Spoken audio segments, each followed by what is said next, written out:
So I'm going to go ahead and start, even though I think there are probably still some people that are going to be joining us this evening. But I just want to say welcome. Thank you for attending our virtual community lecture series.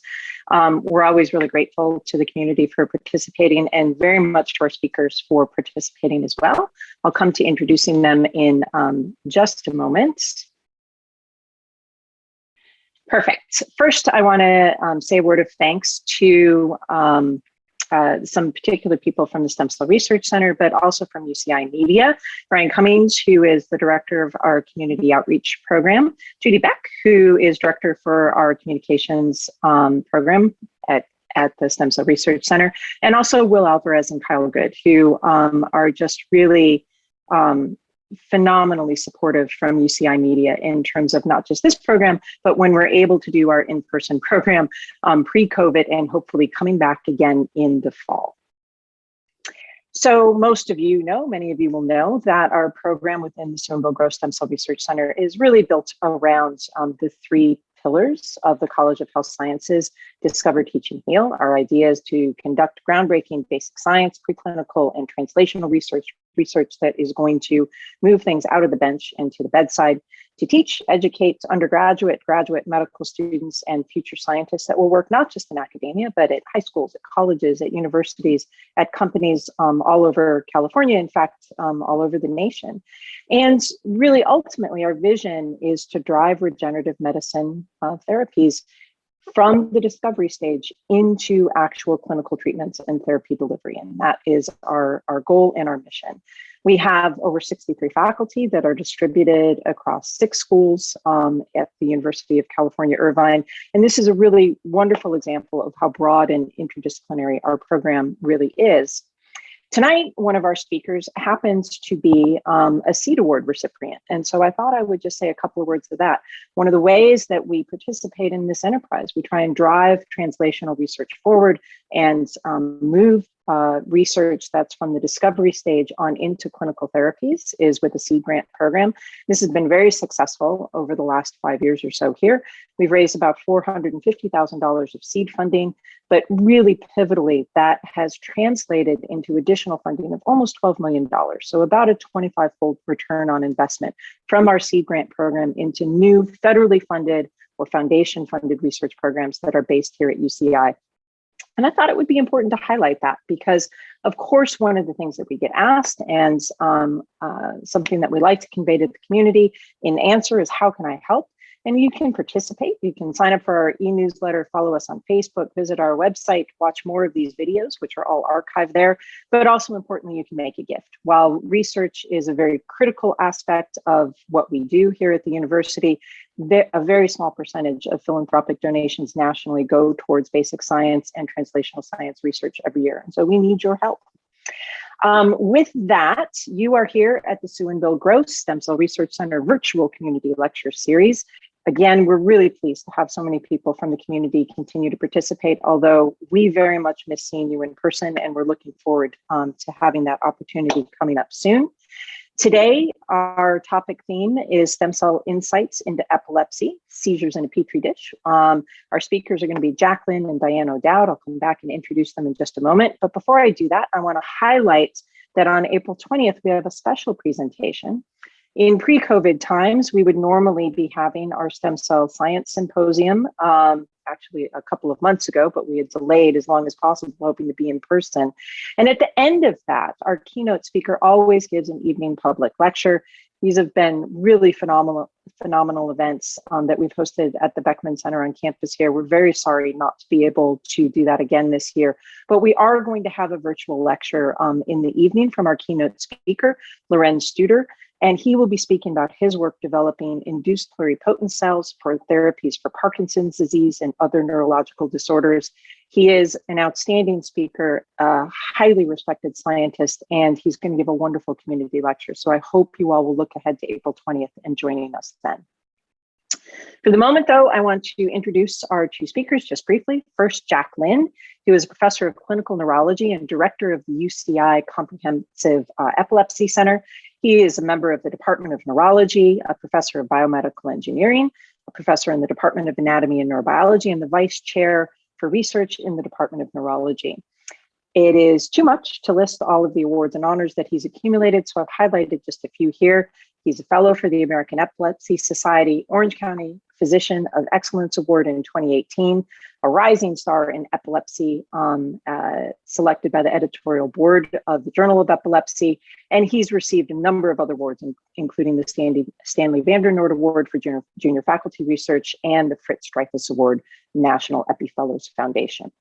Our second speaker this evening is Dr. Diane O'Dowd. Dr. O'Dowd has been at the University of California, Irvine for, I won't say how long, but probably coming close to 30 years. She is a Howard Hughes Medical Institute's professor, HHMI professor, which is an amazing honor to hold. Professor in the departments of developmental and cell biology, as well as anatomy and neurobiology within the School of Medicine. She's also our vice provost for academic personnel, where she is highly respected, and she really has too many awards and honors to list.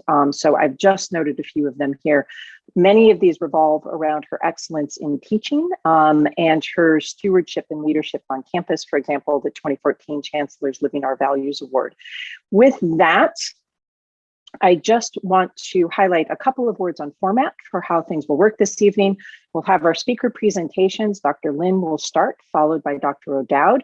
And you can place in the Q&A box at any time questions that you would like to have answered as a placeholder that come up.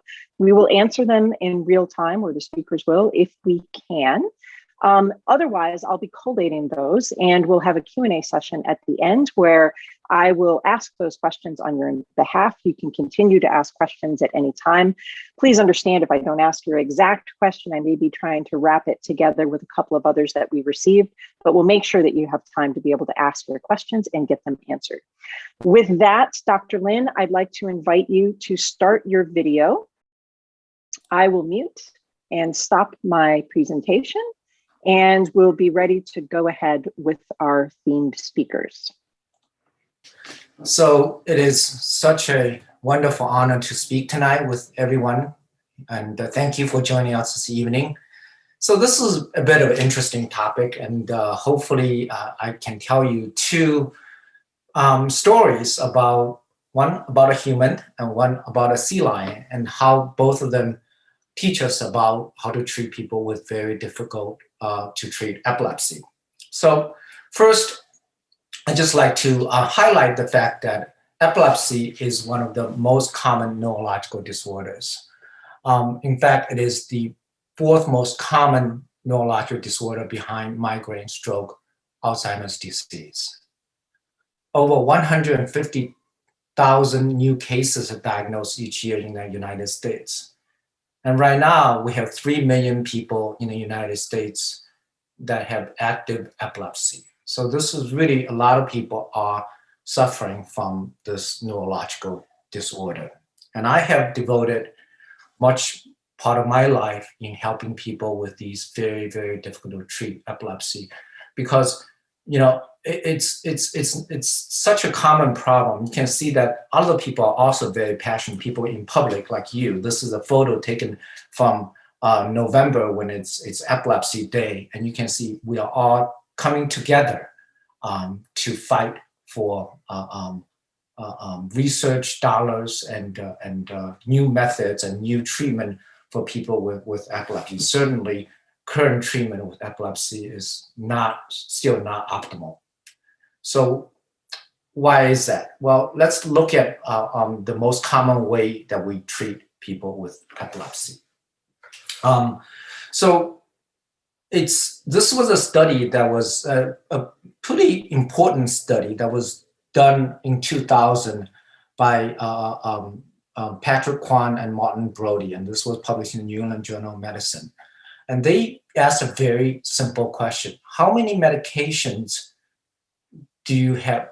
Does a patient not respond, and that would determine that they will not respond to any other medicine?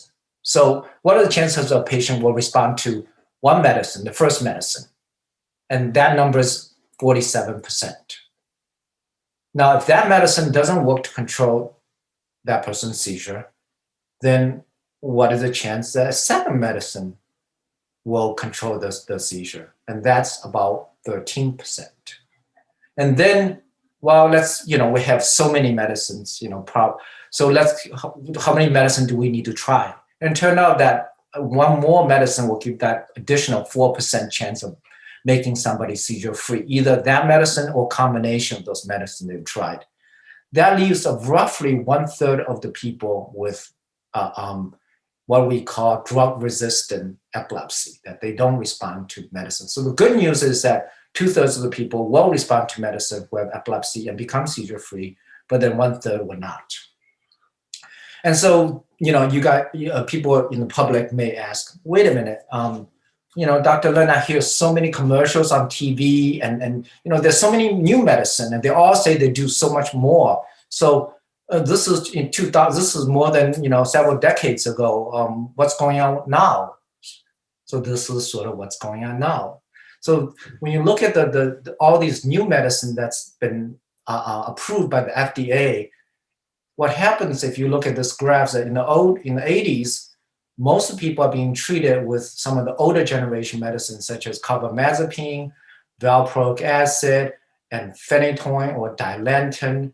But then at this point, this is where that original study was done in 2000. And then this point on, you've got all these new medicine. So shouldn't people do better with these new medicine? Well, unfortunately, no. It turned out that, again, about half the people will respond to the first medicine, even with all these different choices. And then an additional 12 or 14% of people will respond to the next medicine. And a smidgen of people will respond to the third medicine. After the third medicine, they won't respond to any other medicine. It's not because they won't respond, but because they have a type of seizure that just won't respond to medicine. It doesn't matter how many you try. So from the drug discovery point of view, at least for these general type of seizures, we really haven't made that much progress. So how do we treat with people with epilepsy in terms of and what is the mechanism of this problem? So the way so we're going to step back a little bit and say, what is a seizure, right? What is a seizure is that when the brain, there's an imbalance between the amount of excitation and the amount of inhibition. This is, this is the typical, playground, if you will. You got to kind of balance off this excitation and inhibition.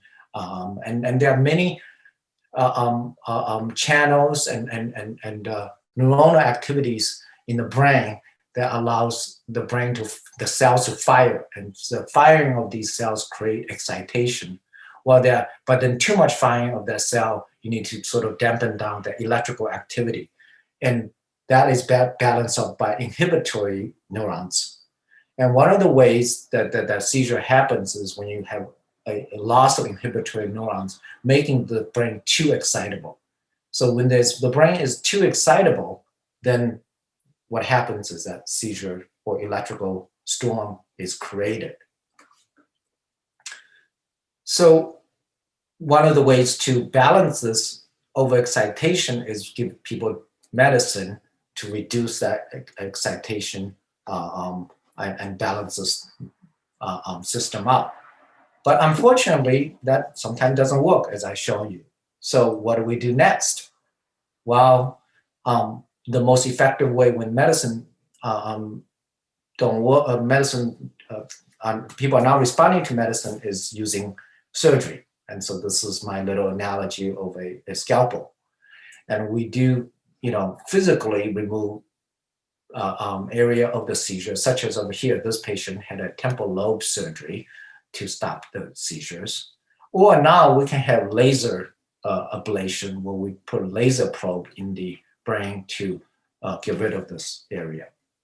So one of the things that we need to do to find out where the seizure is coming from is putting probes inside the brain to localize where the seizures are located. And this is done with a combination of people and robots. And this is a ROSA robot that can help us to act as a GPS system to navigate, to put these electrodes where they're supposed to be.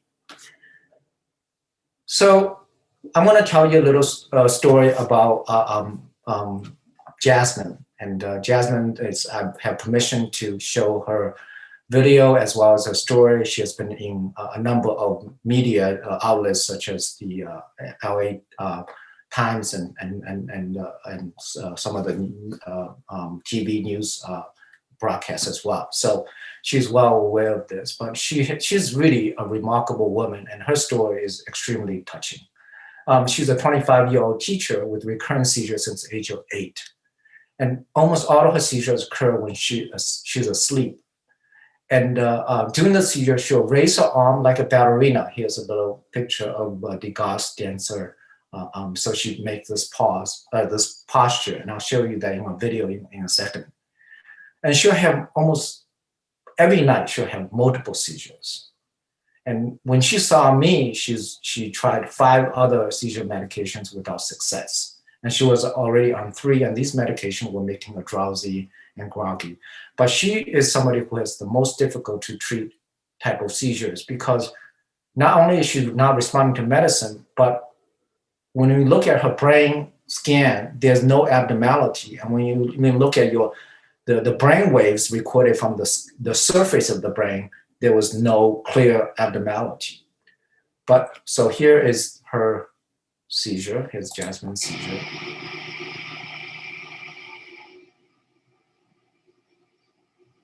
You can see that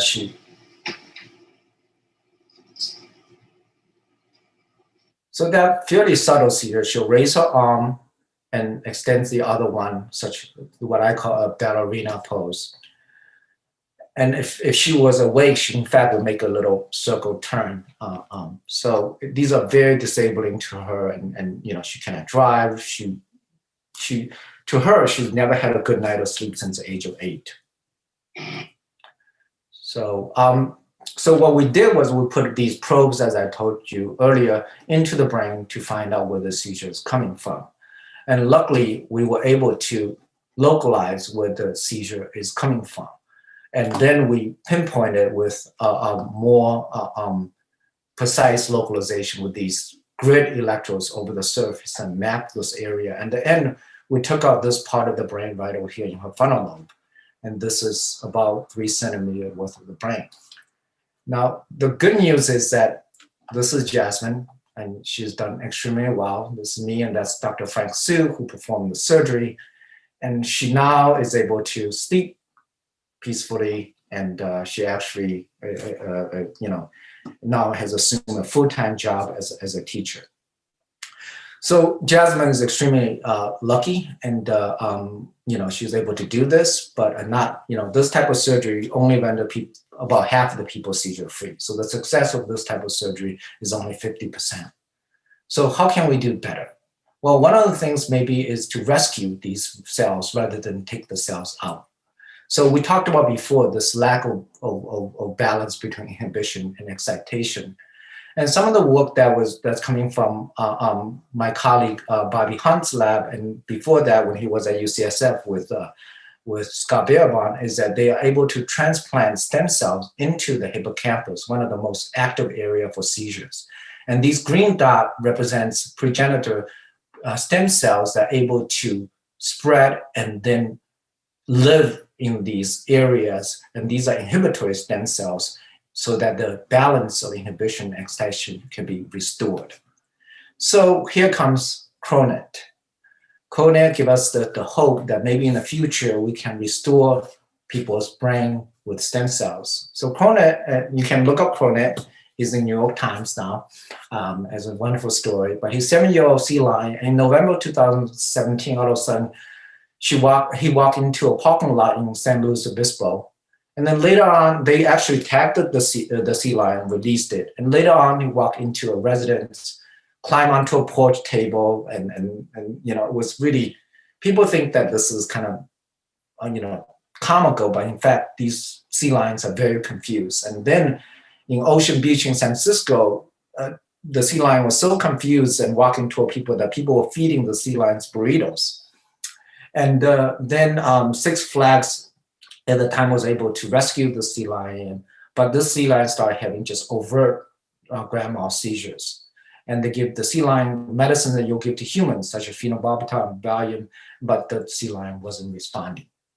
So in fact, what's going on is that as our ocean warm, algae are blooming and widespread, and these algae produce a type of toxin that are ingested by sardines and anchovies. And these anchovies and sardines are typical food for sea lions. And when these are ingested, then they're toxins. And in fact, this type of toxin specifically target a part of the brain called the hippocampus. This is some pictures from Dr.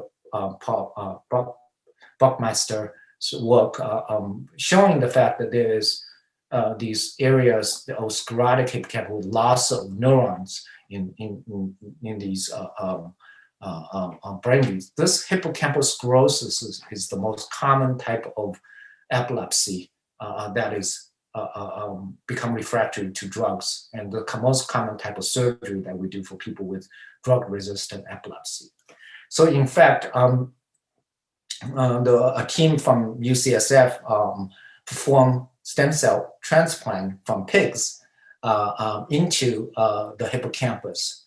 And as far as we know, and Corona actually has its own Twitter account, so you can follow Corona. But Corona now has been seizure-free. So it gives me hope that one day we can actually rescue brain cells in patients with epilepsy using stem cells. So I'd like to thank the incredible team that I work with. We have 5 talented, dedicated epileptologists. And then we have 2 wonderful neurosurgeons, Dr. Su and Dr. Vadera, who performs these surgery. And in fact, recently, the Laguna Marine Center has contacted UCI and us about potentially even perform therapies for their sea lions who are also suffering from temporal lobe epilepsy. So I thank you so much for your attention tonight, and I will stop here. Wow, Dr. Lin, thanks for that fantastic presentation. I would like to invite you to stop sharing your screen for the moment. Dr. O'Dowd, if you could start screen sharing. We're doing fantastically in terms of time. And so without an additional introduction, I'll ask you to go ahead and begin your presentation. Thanks. Good evening, and I really want to thank all of you for coming today, joining us, and I want to thank the organizers for inviting me. And for the next few minutes, I'm going to be talking to you about our work modeling seizure disorders with human stem cells. Okay. See. As you just learned from Dr. Lin, epilepsy is a common neurological disorder, and approximately 1 in 26 people will develop epilepsy in their lifetime. And you also learned from Dr. Lin that it's a condition in the brain that causes the body to have seizure activity, and it's the result of a disruption in the balance between excitatory and inhibitory electrical activity. So something that excites things and something that dampens them down. And there are a variety of causes of epilepsy, which include diseases like infections, stroke, injury, like concussive head injuries. However, there are also individuals who have genetic mutations that result in epilepsy that start in infancy. And this is the type of epilepsy that my lab studies. So SCN1A is a gene that encodes a channel that lets sodium ions into the neuron. And neurons are the cells, the major cells in the brain.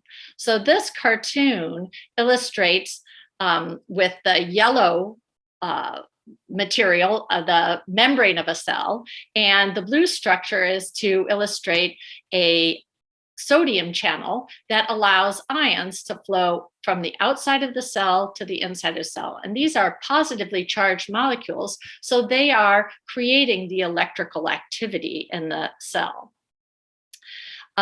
There are literally hundreds of mutations throughout the sodium channel gene that can cause epilepsy. And each person, though, that has epilepsy usually has only a single mutation. And so by these X's on the channel, I'm illustrating places in the channel that there could be a mutation that has been linked to epilepsy in a person. But to treat the seizures, we really must find out how each mutation breaks the channel to alter the flow of sodium ions into the cell. And so a mutation is really just something that breaks the channel, and we have to figure out how it's broken to be able to fix it. Okay, so to illustrate this more concretely, I have brought with me today into my room what my students call a garage demo. And this is a door. I call it a garage demo because it's made out of things in my garage. And I want you to think of the sodium channel in a cell like the door in a house. So imagine that you're sitting in a nice warm house and it's a cold day outside. And when the kids want to come in from playing in the snow, they open the door, and my door has a spring on it right here. And so it closes with relatively rapidly and a predictable fashion. So when the kids come in, just a little bit of cold air comes in. Now imagine that my spring is broken. And so when I open the door stays open and a whole lot of cold air comes in. And that's really unpleasant. So I'm going to want to be able to fix the door. So I could call somebody, or I could go get a spring to fix the door. But you could also imagine that my spring on the door is just fine. I have to fix it again. Is just fine. And you open the door, but it stays open. And in this case, there is a wedge in the door jamb that is causing it to stay open. So in this case, you would not be able to, if you went to fix the spring, it would not fix the door. So the sodium channel is the same way. You have to be able to know what's wrong with the sodium channel to be able to fix it with a drug that would allow the cell to regain its balance of excitation and inhibition. So we can't easily look at sodium channels in the brain of a living patient because Dr. Lin was showing you pictures of the brains in people, and the neurons, there are billions of neurons in the brain, and the sodium channel is just one part, or there are many, many of them, but it's a small, tiny part of a small, tiny cell.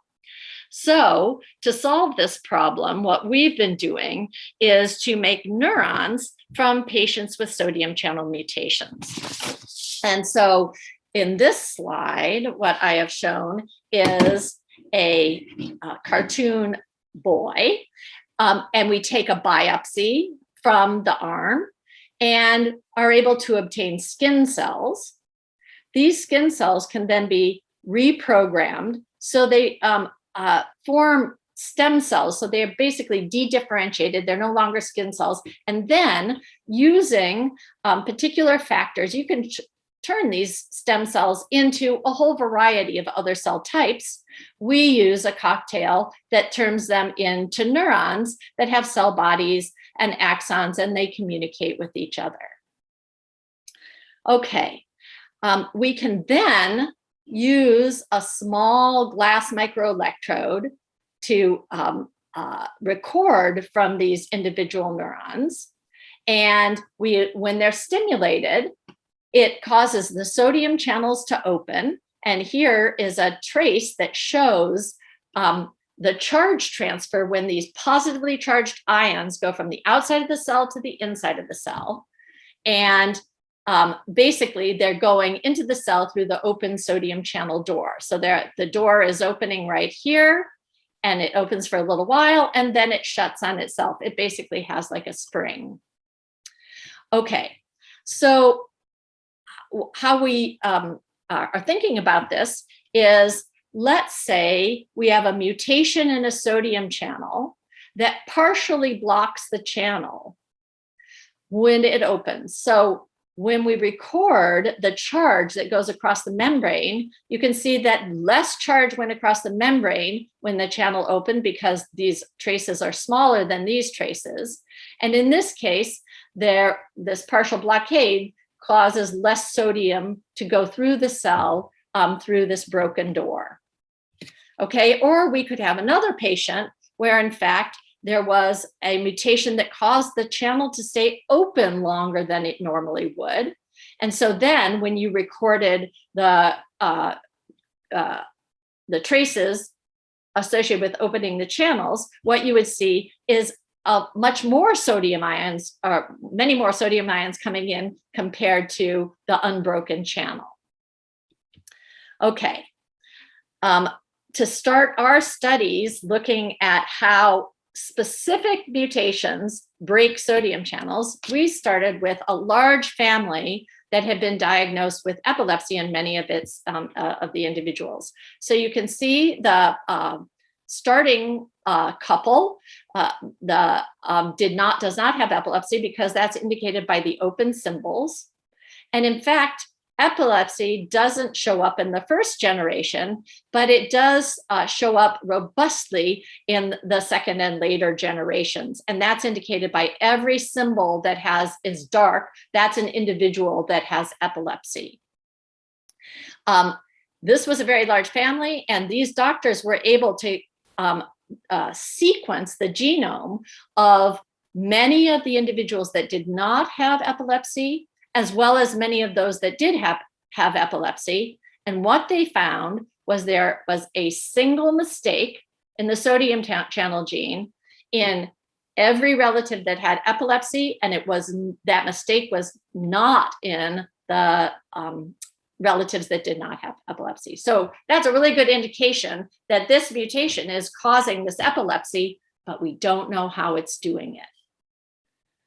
Okay, so we were super lucky to get in touch with these doctors, and we asked them if they could give us a skin biopsy from some patients, and they were able to get a skin biopsy from two brothers, one with epilepsy and one with epilepsy here in the dark, and one without epilepsy.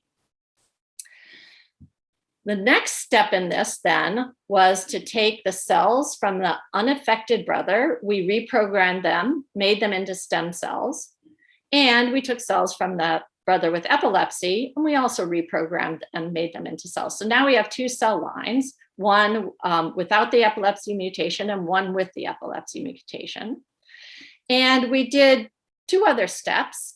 The first was we used a gene editing tool, CRISPR-Cas9, to introduce the mutation that was found in this family into these stem cells. And so now these cells are identical to the unaffected brother stem cells, except that they have that single mutation added. And we also did the same strategy for the cell line made from the epilepsy brother. We actually use gene editing to remove the mutation and replace it with the corrected sequence. And so now we have two pairs of cells in this cell line, epilepsy mutation added, and the epilepsy brother. They both carry exactly the same mutation. And we're going to compare the sodium currents in these to the unaffected brother that does not have the mutation, or the cell line made when the mutation was corrected. And what we are looking for are changes that occur both in both cell lines that have the mutation that are different from both cell lines that don't have the mutation. So here are the results. We looked at sodium currents in the neurons derived from these stem cell pairs. So I'm going to first show you the one from the unaffected brother. And here are the sodium currents. And these are typical sodium currents. And you see they're quite large. And if they're compared to the sodium currents in the neurons where the epilepsy mutation was added, you can see the size of the sodium currents is smaller. We also then looked at the brother with epilepsy and the sodium currents in those neurons, and they were small compared to the matched cell line where the mutation was corrected. So this tells us that this epilepsy mutation reduces the number of ions that can enter the cell when the sodium channel door is opened. So our conclusions are that the sodium channel mutation in this family reduces sodium currents in neurons. So when the sodium channel door is opened, it does not let enough sodium ions in. Now, this creates for us a great tool to use these cells to screen for drugs that affect the flow of sodium ions into the cell to reduce the seizures. So in this case, we would want to do something that increases the flow of sodium ions. So we would like to prop the sodium channel door open for longer. We would like to force it to open wider, or we could even use strategies to try and make a new sodium channel doors that would then replace the defective ones. So I think this is super exciting. These are cells from individual patients, and you could do this for any patient that has a genetic epilepsy. Before I stop, I want to thank my fabulous team, particularly Yanyao Ji, who is a former graduate student, now a postdoc at Cold Spring Harbor, and Nathan Eng, who is a former undergraduate and is now completing medical school at Stanford. And those two did all of the recordings from the stem cells and the neurons derived from them. And Olga Safrina is my senior lab technician who created all the stem cell lines and did all the gene editing. And so with that, I will stop, and I think we can take questions. That was fantastic, both of you, just so clear and easy to understand. Dr. Lin, if I could invite you to exactly share your video. And at this point, I would love to hear what questions the audience has. I know that Jack has answered a couple on the side, but let me just kick off a little bit in case not everyone is monitoring those Q&A questions that are coming in. I'm going to re-ask one or two of those while there may be additional questions that are arriving. And to phrase it maybe a little bit more broadly to you, Dr. Lin, can toxins cause epilepsy in humans, and maybe more specifically, the same kinds of toxins that have affected the sea life that you've talked to us about tonight? Is that known to be a cause for epilepsy in humans? Well, it's not typically the cause of epilepsy in humans. And I imagine that sea lions, they have sort of a limited diet of sardines and so forth, and they're in restricted environments. So they are ingesting large quantity of this type of, this toxin is closely related to a type of toxin that we use to induce animal models of epilepsy. It's similar to something called canic acid, which we use in rodents to induce epilepsy. So this type of toxin is specifically targeting a certain part of the brain. And the point of this is that this type of toxin creates a model similar to what Dr. O'Dowd is talking about, so that we can study treatments to effectively cure epilepsy. Perfect. So then we have a couple of more questions that are sneaking in here. And Dr. O'Dowd, if I could direct this to you, have you looked at other sorts of epilepsy mutations? And are there, I'm going to broaden that just a little bit based on some of the other questions that are coming in. And are there similar mechanisms that are involved to the kind of propping the door open or okay, go ahead. Yeah, absolutely. So we have looked at 7 different single mutations in a variety of different model systems. What's really cool is we're able not only to look at the effect of these mutations in human stem cells, but we look at the same mutations in a mouse model and a fruit fly model. And where we see changes that are consistent with 3 models gives us a lot of confidence that that actually is a mechanism that is contributing to the human disease. And so we have 2 groups of mutations that we've seen. One that causes just what I showed you with that, with the example that I showed, where there was a decrease in the amplitude of the sodium currents. We've seen other ones that cause the sodium channels to stay open too long. Both of them result in, and these both happen in the inhibitory circuits in the brain. And so when you change activity there, you affect overall network activity that causes too much excitation. So there's two basic classes of mechanisms, but they're different in that one of them, for example, we see is very sensitive to heat. And these are associated with people that have febrile seizures. So your temperature goes up and you have a seizure. We have one set of mutations that actually looks pretty good in the cells. The sodium channels work fine at at body temperature, but when you heat them up above body temperature, then they don't work so well. And we have another set that are messed up at body temperature, even though they have febrile seizures, and we think there's an interaction with another temperature sensitive component. So that's great. You actually anticipated another question that we got in terms of your answer about the different sorts of mechanisms, too much or too little, and the issue being that it's the balance in terms of the function of the neuron.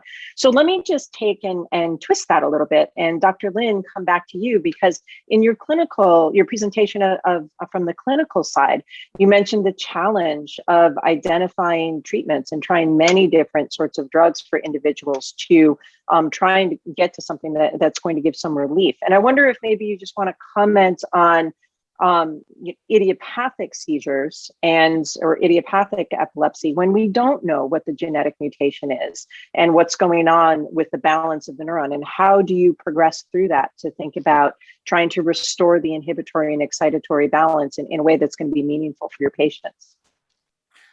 Yeah, that's a good question. And I think that all comes down to understanding you have a good model of epilepsy, and Dr. O'Dowd and others are doing a great job. So I'm just going to wear my scientist hat a little bit, because that's sort of on the other side as well.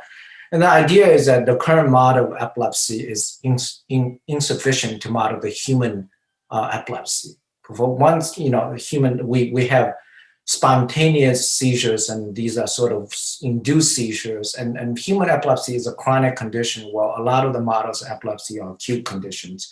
So I think that moving forward, if we just screen drugs with the current type of model that is not sort of precision medicine type of model, then it's sort of garbage in, garbage out. And this is why, even though the newer medicine in general are better tolerated, have less side effect, you don't have to get drug levels.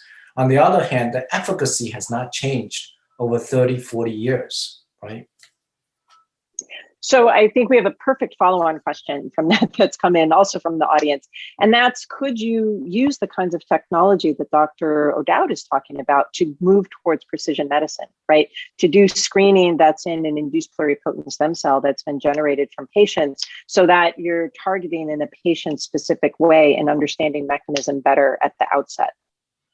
Yeah, I think that's one way of doing it. One of the challenges is that most epilepsy is not genetically, at least there's not a clear, single locus kind of defect like causing like a sodium channel. Those are very much in the minority. 95% or even more patients that I see, even if you do a very comprehensive screen for genetic causes, you're just not going to find them. So one way is to do the precision medicine, but the other way is to rescue these cells, much similar to what you talked about with Parkinson's and other degenerative neurological disorders, and treat it in a different way, right? Right. So, and I'm sorry, Diane, I'll come back to you in just one second, but we have another question that really bridges on that very well, which is probably the broadest way that I could ask it, is to just say, what do you think the potential is, the prognosis is, to be able to treat epilepsy by like stem cell transplants, right? Where you're looking for an alternative mechanism to just restore balance in terms of inhibitory processes. Yeah, I think we need to push further, in this realm, because right now, surgery, removing tissue is currently the only method of restoring balance in these very difficult to treat people and bring their lives back. But it comes with cost. There's no sort of tissue that you can expandable and you can just give away. So because of that, we need to sort of follow some of the lead of some of the other neurodegenerative, treatments and push forward with. This really hasn't been explored very much in the epilepsy clinical world. And I think that there's so much more room for research. Thank you so much for those answers. Dr. O'Dowd, just turning back to you quickly. I know that we know from Dr. Lin's comments that the genetic identifiers, genetic mutations are going to be a minority of epilepsy patients that are out there. But the question that was asked is how many sodium channel mutations are we aware of, and as researchers in the field, that are linked to epilepsy so far? Over 1,500 in the one gene I'm talking about, SCN1A. And there are two other sodium channel genes, SCN8 and 2, that also have some mutations, but SCN1A is a hotspot, and about 30% of the epilepsies have a defined genetic component, but it is a much smaller percentage than the other aspects. But I still think understanding at the cellular level, what are the types of possibilities of alterations in sodium channel function can really help us address some of the other epilepsies as well in a broader fashion. And I see Yes. There's a question that says, are there any applications where we could utilize machine learning or AI to analyze data in this field? And we just have some really exciting research that was supported by the Stem Cell Seed Grant Program, which was to allow us to grow our cells on multi-electrode arrays. So we don't just go in and query a single cell and find out what it's doing. We look at activity of the whole network. And we have some really interesting results from that with these same cells that we've looked at in the individual cell level. So I think that's the place where, in fact, network activity is really important to be able to look at large amounts of data and how balance of activity is affected by temperature or by drugs, et cetera. And I think AI is the type of thing that may help us with that. Fantastic. Of course, I'm thrilled to hear that in terms of updates for your research. I think we have a number, but one that I would pick out right now, kind of extension of that question, which is in the translational pipeline for where things are right now. Where is the technology for being able to think about gene editing, for example, in that shockingly large number of sodium channel mutations that have been identified? Is it viable when you have a kindred, a family like you've described, where there's such a strong pattern of inheritance? Is gene therapy something that could be considered, the way that we're doing this for sickle cell anemia or alpha thalassemia at this point? I think it is a possibility, but I am not entirely, I don't think we're there yet in terms of looking at the epilepsy mutations, because that family that has 27 members of that family have epilepsy. Most of the genetic cases of epilepsy that we know of have maybe 5 family members or 6 family members affected. And so it's not as straightforward to look at. Right. So turning the topic, I think maybe just slightly, Dr. Lin, there's a question I think that falls into your camp. How, I'm going to try and just read it straight up. How are you sure that patients who undergo surgery, so for example, removal of a region of their brain as a therapy for epilepsy, won't suffer from different diseases or conditions or complications from the absence of that excised region? And I think that comes back to the point that you were just making a moment ago. So maybe just say a few more words for folks on that score. Yeah, so let me just sort of tell a brief story about a patient that we operate on. And that is a patient, sometimes we have seizures come from the language area. And we map that area, and lo and behold, that area was responsible for that person speaking, verbal output. And it turned out that when we told the patient that we won't want to operate on you because of this area, this patient said, I'd rather lose my ability to talk than have continuous daily seizures. So this is really highlight the point that epilepsy is a very severe disabling seizure. Luckily, it was one of the cases that we presented, we wrote it up for publication that it showed that over time, the brain is very plastic. And this person actually able to regain single word speech into sentences, and she continues to be seizure free. So you're right, there's no expandable brain, but when you look about the balance of severity of epilepsy and how it robs young people's life, especially, it is really devastating, and they will go through surgery to gain their life back, like Jasmine. That's a great vignette, I think, in terms of how devastating this type of neurological condition can be. And of course, it's something that's really challenging in the case of neurological conditions. I mean, maybe just a word for people broadly in terms of understanding the promise of regenerative medicine. This is something that folks have worked on for 30 years, 40 years, going back to Parkinson's disease, the idea of being able to do cell transplants into situations where we largely know what's wrong. There's an imbalance. There's a loss of a neurotransmitter to be restored, the need to have an increase in inhibitory activity to tone down seizures. And this seemed like at one point it would be a simple mark to hit, and it's not, right? The field has not progressed as rapidly as we all hope. But we do hope that with these kinds of single cell level of understanding the genetics and how different drugs are working on different sorts of cells, how we can bring models into a dish using cell therapy and the generation of stem cells as a technology, that we're really poised to be able to make some advances. And certainly this is what we hope. And while neurological diseases have proved to be a tough nut to crack, for us, that's a big part of what we do in the Stem Cell Research Center. Many of our researchers work in that domain, and it is a large component of the funding that the California Institute for Regenerative Medicine is going to be investing in regenerative medicine research over the next 10 and 15 years. So hopefully we'll be able to get some traction there. It looks like our questions have slowed down. I have just one left that I'll pose to both of you, because I think it does affect cell models. And in fact, I know that it affects animal models of all sorts of neurological conditions, epilepsy included. And I'm sure there's a clinical story to that as well. And that is, does epilepsy affect males and females differently?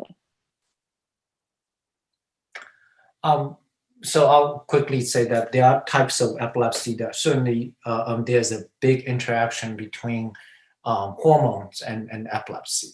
So there's a type of epilepsy called catamenial epilepsy. And it turned out that estrogen is proconvulsive and progesterone is somewhat anticonvulsive. And there are women who will have seizures very much tightly locked to the time of the menstrual period, and they are very disabling during that period of time.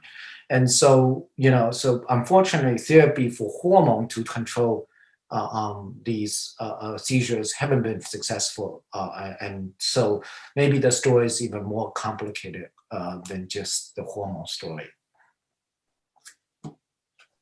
And I think from our studies, the mutations that we've looked at are mutations that occur at equal frequency in the males and females that have them, and that we, I don't think that there's any evidence that there is a difference, but in terms of their presentation. But we have, in the one that I showed you, we had two brothers. We didn't have, there was no sister sibling there. So we weren't able to look at that. But I was really interested in, I would have liked to have looked at a sister, but it was good that we had two brothers, one with epilepsy and one without, as a better control. Okay, so I think we have covered the majority of our questions here tonight. I apologize if I happen to have missed one, but I don't think that I did. I just want to point out for you, Diane, that the question about machine learning actually was asked by a high school student in one of the labs within the Stem Cell Research Center. So a shout out to the very sophisticated level of questions that we get from our high school students when they participate. Thanks very much to the two of you for your time this evening, for just some really outstanding and super clear and tractable presentations, and a very huge shout out and thanks to our audience for joining us tonight. I hope to see you again towards the end of the month when we have Lorenz Studer joining us. So good night and thanks very much.